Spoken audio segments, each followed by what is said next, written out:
Gram panchayat महुवत के सम्मानित जनता को रिंकी कुमारी पति उपेंद्र छैला, भोजपुरी गायक उपेंद्र छैला की तरफ से कोटि कोटि प्रणाम। संघनात्म हो चुका है, वक्त आ गया है, घड़ी आ गई है आपकी अपनी महुवत पंचायत के सरपंच चुनने का। सरपंच वैसा होना चाहिए जो सच्चा न्याय करे, निष्पक्ष फैसला करे। वो है आपकी अपनी कर्मठ, जुझारू, शिक्षित महिला प्रत्याशी रिंकी कुमारी, पति भोजपुरी लोक गायक उपेंद्र छैला। उपेंद्र छैला रिंकी कुमारी आपकी सेवा को ही अपना कर्म धर्म ईमान समझते हैं। जी हाँ, आपकी सेवा के लिए कदम बढ़ाई हैं रिंकी कुमारी। रिंकी कुमारी जिंदाबाद जिंदाबाद जिंदाबाद। रिंकी कुमारी जिंदाबाद जिंदाबाद जिंदाबाद। उपेंद्र छैला जिंदाबाद जिंदाबाद जिंदाबाद। उपेंद्र छैला जिंदाबाद जिंदाबाद जिंदाबाद।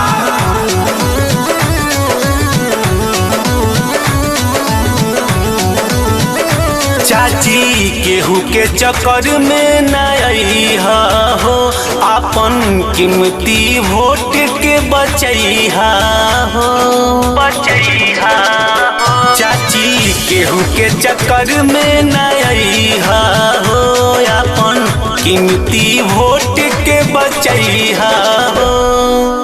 महुवत पंचायत के लजिया बचैहा, महुवत पंचायत के लजिया बचैहा। करी लेनी होगा हम तो हो से भैया, रिंकी कुमारी के जीतैहा हो।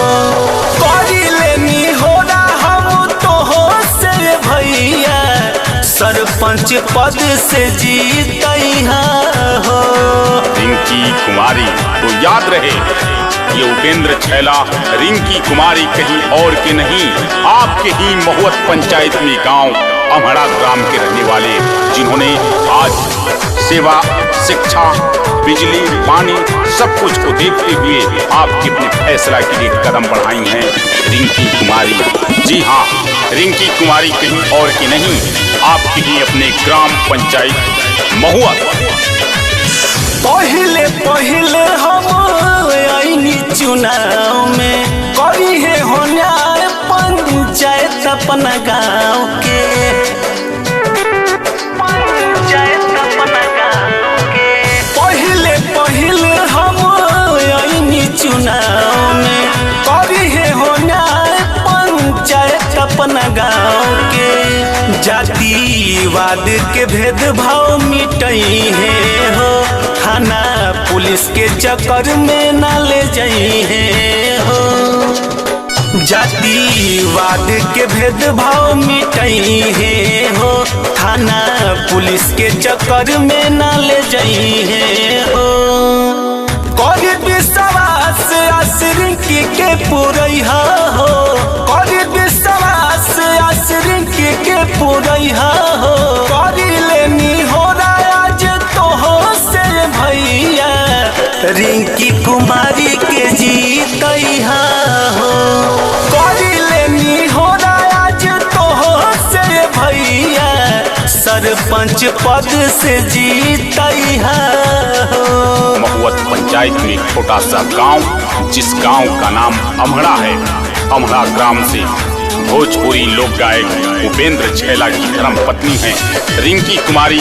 एक शिक्षित महिला प्रत्याशी हैं जो बीएड करने की बात, बीएड की बात हो, शिक्षा की बात हो, सम्मान की बात हो, वो आपके सम्मान में, आपकी सेवा में हर वक्त रहने वाली महिला शिक्षित प्रत्याशी रिंकी कुमारी। निहोरा बटे रउआ लोगन से, मांगतानी वोट भैया हम जन जन से, हम जन जन से।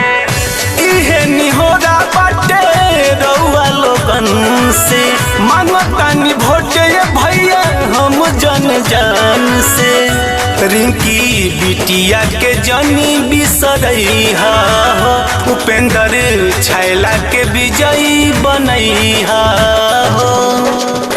रिंकी बिटिया के जनी बिसरैहा हो, उपेंद्र छैला के विजयी बनैहा हो।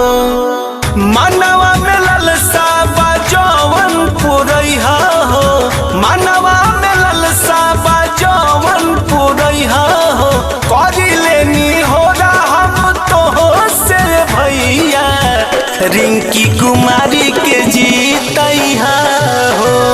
करी लेनी हो हम तो से भैया, सरपंच पद से जीतैहा हो, सरपंच पद से जीतैहा हो।